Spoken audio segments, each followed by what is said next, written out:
नमस्कार दोस्तों। आज की हमारी कहानी है औरत का घर। तुम्हें कितनी बार बताया है, मेरे तैयार होने से पहले मेरा नाश्ता तैयार हो जाना चाहिए। शादी के 25 सालों बाद भी मुझे क्यों बार बार एक ही बात बतानी पड़ती है लता? तुम्हें क्या है, तुम तो आराम से घर पर रहोगी, मुझे काम पर जाना पड़ता है। तुम हो कि हमेशा बेवकूफ़ जैसी हरकत करती हो। अगर तुम यह जानबूझकर करती हो तो याद रखना, मुझसे बुरा कोई नहीं होगा। आज भी प्रशांत का पारा चढ़ा हुआ था। इन कटु शब्दों में वह अपना गुस्सा उतारते हुए गीला तौलिया कुर्सी पर फेंकते हुए प्रशांत गुस्से से लता की तरफ देखने लगा। लता के लिए प्रशांत का यह बेवजह गुस्सा कोई नई बात नहीं थी। वह महीने में 3-4 बार ऐसे ही लता पर बरस पड़ता था।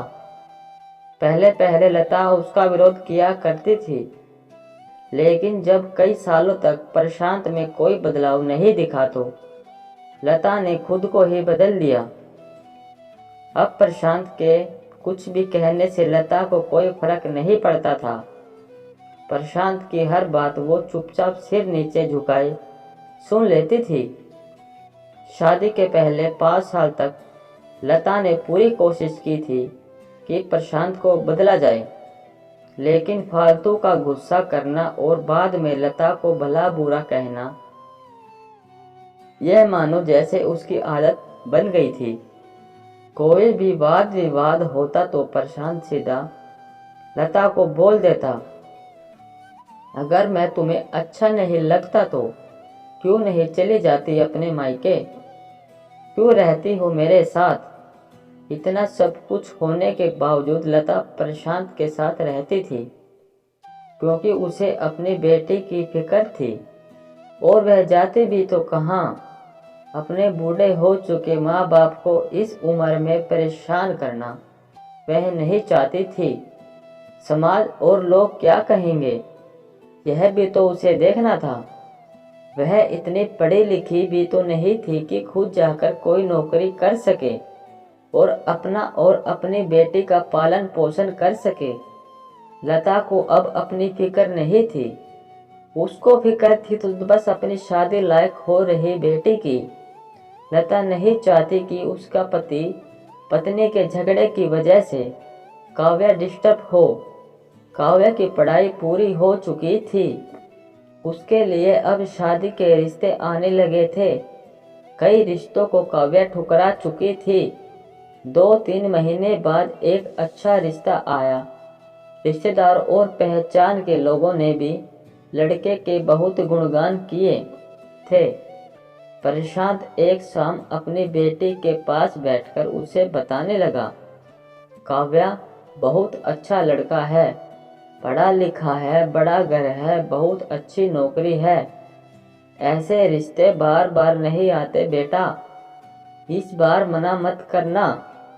काव्या अपने पिता से ज़्यादा बात नहीं करती थी, शायद डरती थी या शायद नफरत करती थी, लेकिन आज वो पूरी हिम्मत इकट्ठा कर बोली, मुझे अभी शादी नहीं करना है पापा, मैं नौकरी करना चाहती हूँ, खुद अपने पैरों पर खड़ी होना चाहती हूँ।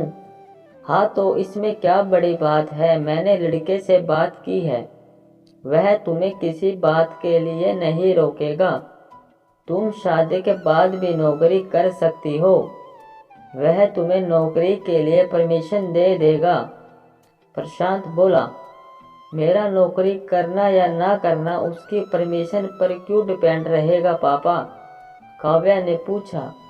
मैं कह रहा हूँ ना, तुम्हें किसी भी चीज़ की कमी नहीं होगी वहाँ। ऐसे रिश्ते बार बार नहीं आते, इसे ठुकरा मत, बहुत खुश रहोगे तुम वहाँ। प्रशांत बोला, पापा क्या है, मैं उतने ही खुश रहूँगी जितनी मम्मी इस घर में है। काव्या ने तंज कसते हुए कहा, आज तुम्हारी जुबान कुछ ज़्यादा नहीं चल रही। प्रशांत गुस्से से आंखें बड़ी बड़ी करते हुए बोला, पापा मुझे शादी ही नहीं करनी है, क्योंकि शादी के बाद अगर वह लड़का आप जैसा निकला तो मैं क्या करूँगी। मुझे आपके जैसा जीवन साथी नहीं चाहिए जो बिना बात के मुझ पर हमेशा चिल्लाए। मुझे कुछ भी अपने पसंद का लेना हो तो 10 बार सोचना पड़े, कहीं वह नाराज ना हो जाए। मेरी तबीयत कैसी भी हो उसे परवाह ना हो। रोटी थोड़ी सी मोटी बन जाए तो घर सर पर उठा ले।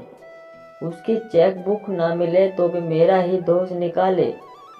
और हर छोटी मोटी बात पर मुझे मायके जाने के लिए कहें। काव्या ने अपना दिल खाली करते हुए पापा से सब कुछ कह दिया। प्रशांत का गुस्सा 7वें 8वें आसमान पर था, लेकिन उसके मुंह से एक भी शब्द नहीं फूट रहा था। वो काव्या की बातें सुन रहा था। काव्या उतना ही बोलकर चुप नहीं हुई। आज पहली बार वह अपने पापा के सामने इतना कुछ बोल रही थी। पापा, आपने माँ के साथ हमेशा गलत व्यवहार किया है।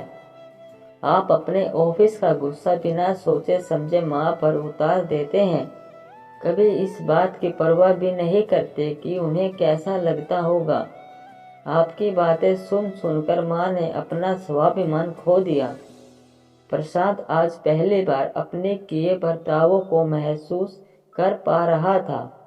वो इतना ही बोल पाया, जो तुम्हारा मन है वो करो, मैं तो इतना बुरा हूं ना। काव्या ने प्रशांत का हाथ पकड़ा और बोली, पापा, मुझे सिर्फ एक सवाल का जवाब दे दो। क्या आप चाहेंगे कि मेरा पति आपके जैसा हो?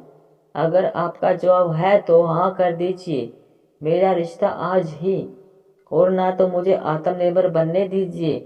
प्रशांत कुछ भी ना बोल पाया और वहां से चुपचाप बाहर चला गया। आज उसे लता के सामने जाने में शर्म आ रही थी। चलते चलते उसकी आंखों से आंसू बह रहे थे।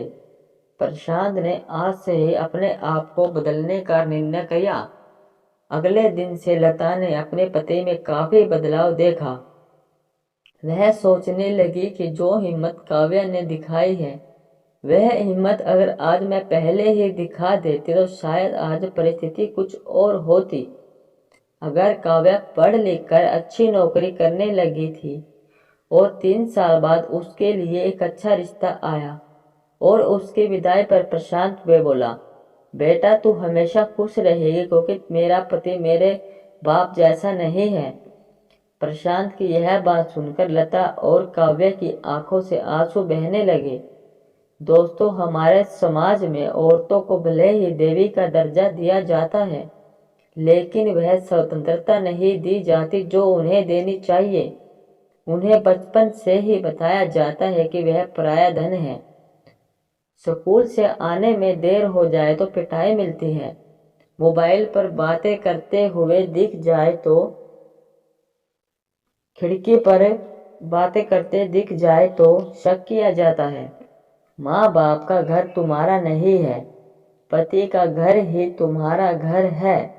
जीवन भर यह बातें बता बताकर उन्हें ससुराल भेज दिया जाता है और एक दिन किसी छोटे मोटे झगड़ों में ससुराल वालों से उन्हें सुनना पड़ता है कि इस घर को छोड़ दो और अपने मायके चली जाओ।